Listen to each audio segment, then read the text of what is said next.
In this procedure, we're going to change fuel filters. Bear in mind, fuel filters do need to be changed periodically.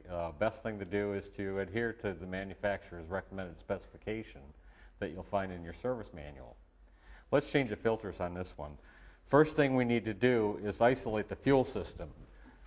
What we're going to do is go over here and close the fuel valve. Okay, we want to make sure we got a drip pan to catch the fuel.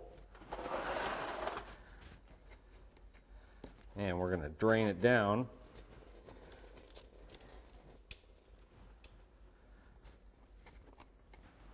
Okay, now we unscrew the top cap on it and set it aside. And we're free to remove the filter.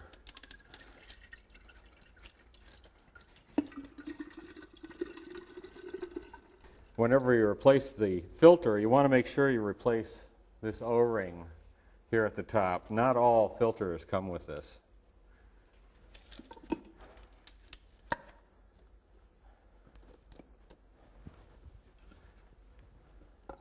Position the filter in the housing. It just needs to be hand tightened. Whenever you change the filters on these engines, you're going to need to bleed the air out of the system. We can do this by, one, reopening our fuel valve, and different engines will have different methods of bleeding it. On this particular engine, there's a small pump here on the side of the primary filter housing.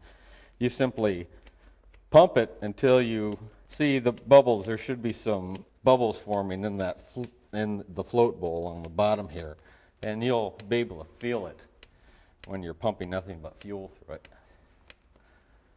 In this presentation, we're going to change canister-style spin-on fuel filters. What we want to do, though, is protect the electrical wiring. We have a starter motor right here with electrical wiring. We want to cover that up with an absorbent pad because diesel fuel can be very damaging to electrical wire insulation. Next thing we need to do is close off the fuel supply. Then we get our filter wrench, and we're going to spin these filters off.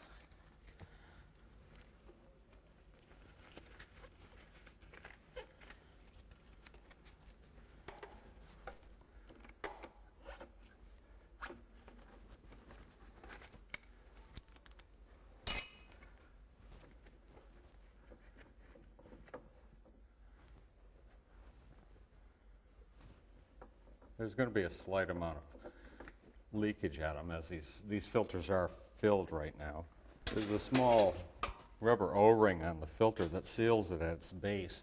You want to make sure that came off with the filter. You can do this by simply wiping around on the filter base.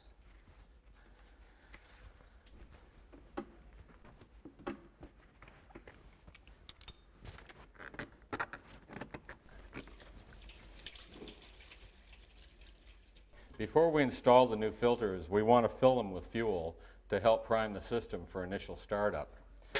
So we've filled it up, but the other thing to bear in mind, we also need to apply a small bit of lubricant to the rubber O-ring at the top of the filter.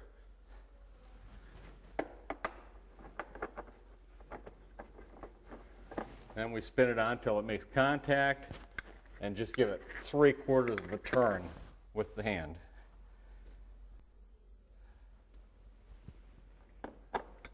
Again, spin it on until it just makes contact, and then 3/4 of a turn with your hand. And this procedure is complete.